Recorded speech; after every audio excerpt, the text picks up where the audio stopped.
Operation सिंदूर के दौरान भारत ने किस तरह सटीक स्ट्राइक की, हर रोज पाकिस्तान से नए नए सबूत इसके सामने आ रहे हैं। इस बीच इंडिया टीवी आपको दिखाने जा रहा है भारत की स्ट्राइक में मारे गए आतंकवादियों के कब्र की एक्सक्लूसिव तस्वीर।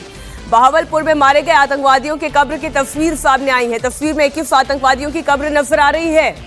भारत के 21 दुश्मन मिट्टी में मिलाए जा चुके हैं। इन्हीं कब्रों में मसूद अजहर के फैमिली के मेंबर्स की भी कब्र दिखाई दे रही है। अब जो उर्दू में लिखा है वो तो मैं नहीं पढ़ सकती आपके सामने, लेकिन हाँ ये जरूर तय है कि ये वो कब्र है मसूद अजहर। आप याद करें कि जब ऑपरेशन सिंदूर हुआ था और आतंकवादी मरकजों पर हमला हुआ था, सटीक हमला हुआ था भारत का, तब मसूद अजहर ने क्या कहा था कि मेरे परिवार के सदस्यों की जान चली गई। किनकी जान गई? वो कब्रों में लेटे हुए हैं, ये आतंकवादी हैं। बहावलपुर में भारत की स्ट्राइक के दौरान मारे गए जिनकी कब्र इस वक्त आप देख रहे हैं, ये ऑपरेशन सिंदूर की सफलता का सबसे बड़ा सबूत है। भारत ने ऑपरेशन सिंदूर से क्या हासिल किया, पहलगाम टेरर अटैक का कैसे पाकिस्तान से बदला लिया और पाकिस्तान को कितने गहरे जख्म दिए भारत ने, उसकी तस्वीर, उसका एक सबसे बड़ा सबूत आपके सामने है। 10 कब्रें दिखाई दे रही हैं आपके सामने, ये साफ नजर आ रही है और तस्वीर में नजर आ रही कुल 21 कब्र। देखिए बहावलपुर में मारे गए आतंकवादियों की कब्र है 1 2 3 4 5 6 7 8 9 10 कब्रें तो यहां दिखाई दे रही है। पीछे की तरफ भी देखिए कुछ और कब्रें यहां पर दिखाई दे रही है। तस्वीरों को गौर से देखिए। भारत की स्ट्राइक में आतंकवादी संगठन जैश ए मोहम्मद के चीफ मसूद अजहर के परिवार के 14 लोग मारे गए। यह उन्हीं लोगों की कब्र है। साल 2025 एक डेट जो मैं आपके सामने पढ़ सकती हूं, अंग्रेजी में लिखी गई, साल 2025 यह साल यहां पर दिखाई दे रहा है। एक कब्र की तस्वीर अब मैं आपको और दिखाती हूं। इसमें बकायदा कब्र पर तारीख भी मेंशन की गई है। इसमें लिखा है 7 मई 2025। यह वही दिन है जिस दिन भारतीय सेनाओं ने पाकिस्तान के 9 आतंकी ठिकानों पर सटीक स्ट्राइक करके 100 से ज्यादा आतंकवादियों को मिट्टी में मिला दिया था। देखिए आप ये तस्वीर, कब्र पर क्या लिखा हुआ है 2025 यानी कि साल, और फिर देखिए तारीख क्या है 7 तारीख, और महीना तो आप जानते ही हैं जब आतंकवादियों को इसी तरह कब्रों में पहुंचा दिया गया।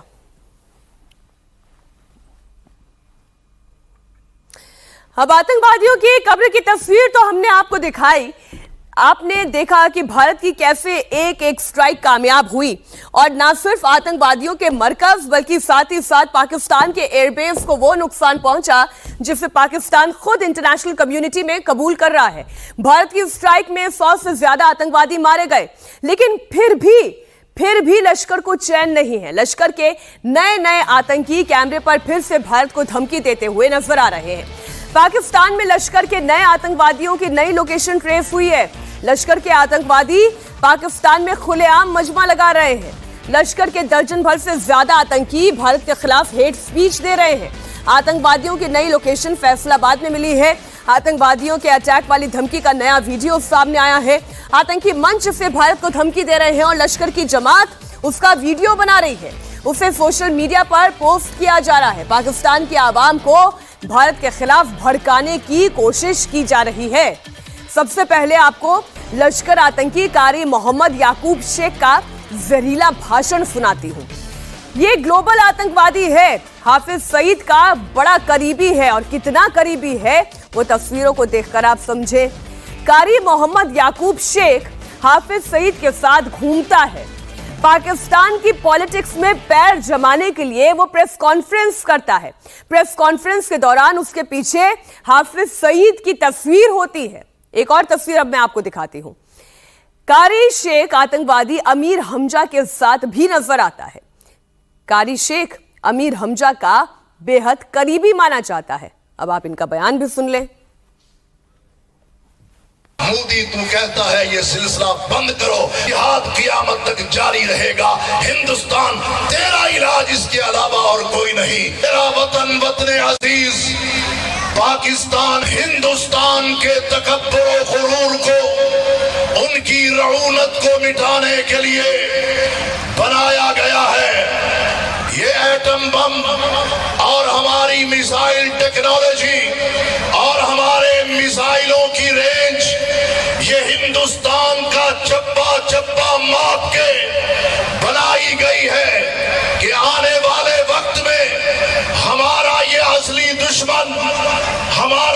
नजरियाती दुश्मन कल को जरूरत पड़ेगी इसको नाकों चने चबवाने की, तो हमारा ये मिसाइल टेक्नोलॉजी इंशाअल्लाह काम आएगी।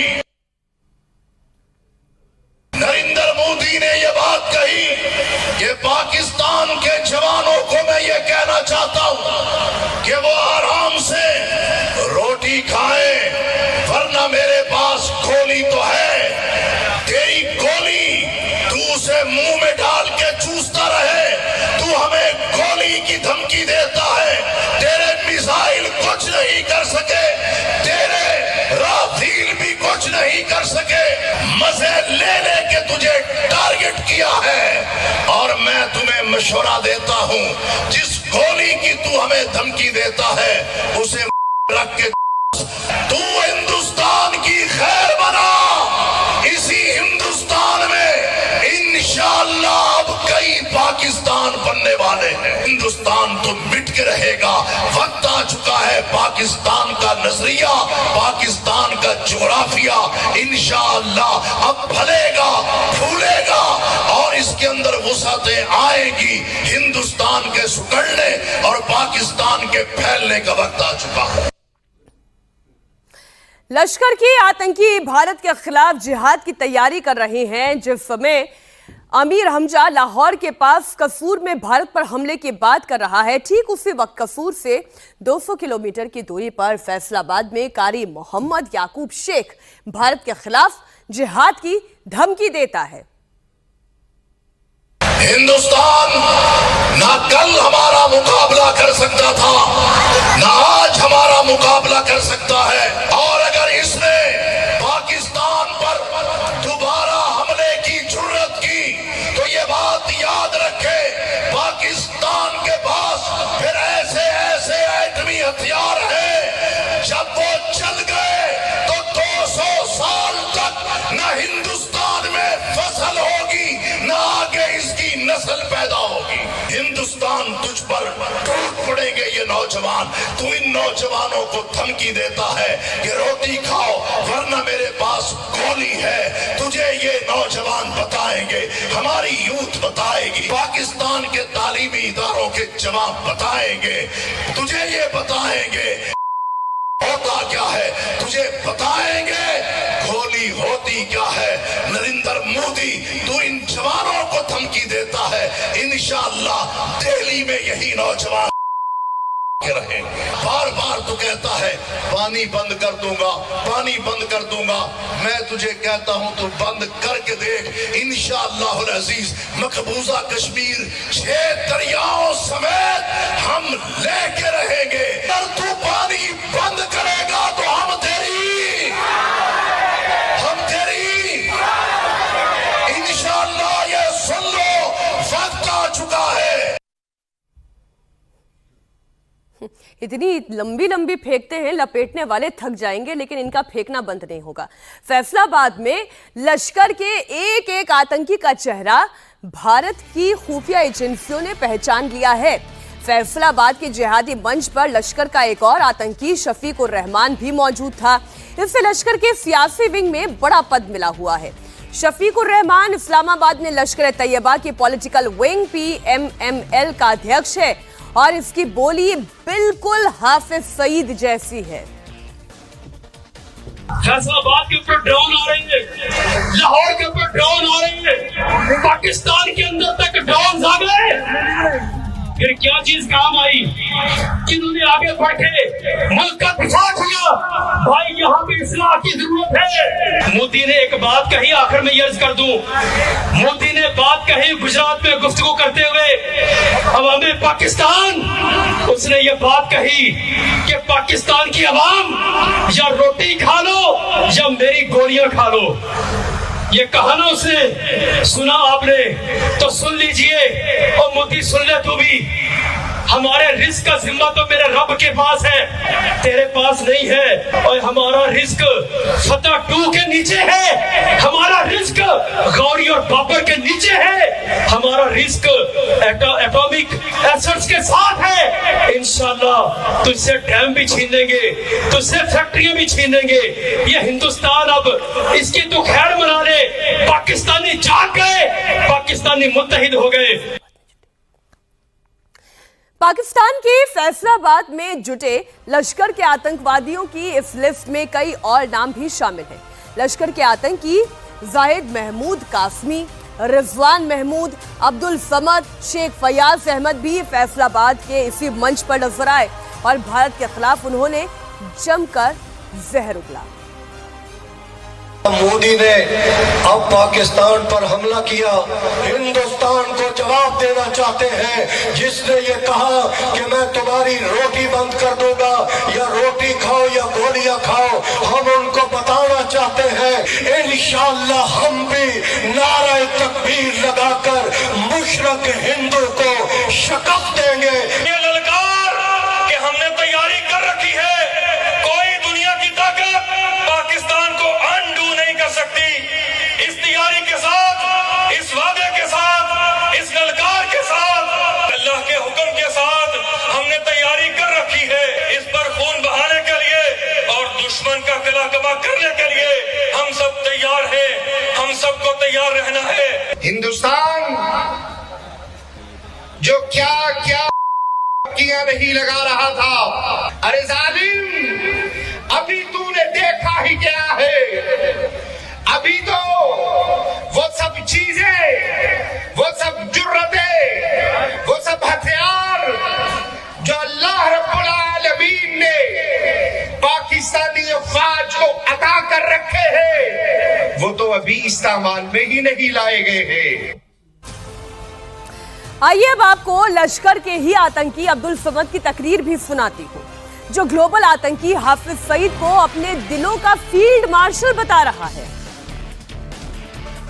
पाकिस्तानी कौम का मुतालबा है, एक ही सदा है, एक ही मुतालबा है कि हमारे दिलों के फील्ड मार्शल, मुजाहिदीन के फील्ड मार्शल, अमीरुल मुजाहिदीन हजरत हाफिज मोहम्मद सईद साहिब हाफिज़हुल्लाह को फिलफौर रिहा किया जाए, उन्हें हमारे दरमियान लाया जाए, उन्हें हमारे दरमियान लाया जाए। हम अपने दिलों का फील्ड मार्शल अपने दरमियान देखना चाहते हैं। अब पाकिस्तान की जो ऑपरेशन सिंदूर के दौरान करारी हार हुई, करारी शिकस्त उसे मिली, इसके बावजूद भारत को फिर से जंग के गीदड़ भभकी दे रहा है। पाकिस्तान के प्रधानमंत्री शहबाज शरीफ ने कहा है कि प्रधानमंत्री मोदी गोली और पानी रोकने की बात कर रहे हैं। शहबाज शरीफ ने कहा है कि भारत हमें लगातार धमकियां दे रहा है, लेकिन अगर फिर जंग हुई तो भारत को सबक सिखाएंगे। और कभी कहते हैं कि अपना गोली पड़ेगी, पानी बंद कर देंगे। मैं समझता हूं कि पानी एक एक कतरा पाकिस्तान के अवाम का हक है। 1960 के इंडस वाटर एग्रीमेंट का, और उसके लिए हिंदुस्तान दिन रात हमें धमकियां देता है। जिस तरह इस जंग से पहले धमकियां दे रहा था, उसका मजा उसने चख लिया। अब मजीद भी अगर उसने खुदा ना खास्ता कोई हरकत की तो फिर उसको सबक सिखाएंगे। पाकिस्तान पर प्रधानमंत्री मोदी के रोटी खाओ नहीं तो मेरी गोली है ही वाले बयान का खौफ साफ साफ दिखाई दे रहा है। शहबाज शरीफ से लेकर बिलावल भुट्टो तक मोदी के इस बयान को लेकर रोना रो रहे हैं। शहबाज शरीफ ने पाकिस्तान में अपनी स्पीच के दौरान मोदी के इस बयान का जिक्र किया, तो बिलावल भुट्टो ने अमेरिका में मोदी के इसी बयान को लेकर रोना रोया है। मोदी का ये गोली वाला बयान और इसका खौफ पाकिस्तान में इतना है कि पाकिस्तान के हजारों किलोमीटर दूर तक ये साफ साफ दिखाई दे रहा है। पाकिस्तान के पूर्व विदेश मंत्री बिलावल भुट्टो ने न्यूयॉर्क में संयुक्त राष्ट्र में कहा कि पीएम मोदी लगातार पाकिस्तान के खिलाफ भड़काऊ बयान दे रहे हैं। बिलावल ने प्रधानमंत्री मोदी के रोटी खाओ नहीं तो मेरी गोली है ही वाले बयान का जिक्र किया। बिलावल पाकिस्तान का डेलीगेशन लेकर अमेरिका दौरे पर पहुंचे। वो इस दौरान भारत के साथ बातचीत को लेकर गिड़गिड़ाते हुए दिखाई दिए। अंतर्राष्ट्रीय समुदाय से अपना रोल निभाने के लिए कहा। बिलावल ने कहा, पाकिस्तान भारत के साथ बातचीत के लिए तैयार है। While we do have a ceasefire on the one hand, and we have one party saying we want to engage in dialogue and diplomacy, we have the other party who says this is not a ceasefire, this is a pause. That is making one aggressive statement after another. The most recent statement that Mr. Modi made was that a specific message to the youth of Pakistan, that eat bread or you can eat my bullet. That doesn't sound like a man of peace. Having said that, I would like to differentiate between his public posturing and what I believe is in the interest of our two countries. Obviously we've all come here and engaged on this mission with the hopes that by engaging international partners, just as they convinced Mr. Modi to agree to a ceasefire, they perhaps can convince the Modi government to agree to a comprehensive dialogue. And if we do engage in a comprehensive dialogue, that is the only viable path, not only to peace, but actually for us to solve our issues. There's no military solution to Kashmir. There's no military solution to terrorism. There shouldn't be a military solution to our water dispute. Bilawal Bhutto Pakistan की delegation के साथ America पहुंचे हैं। इस दौरान उन्होंने कबूल किया कि भारत ने ऑपरेशन सिंदूर के दौरान पाकिस्तान के करीब 20 ठिकानों पर हमला किया। बिलावल भारत के साथ बातचीत को लेकर गिड़गिड़ाते भी नजर आए।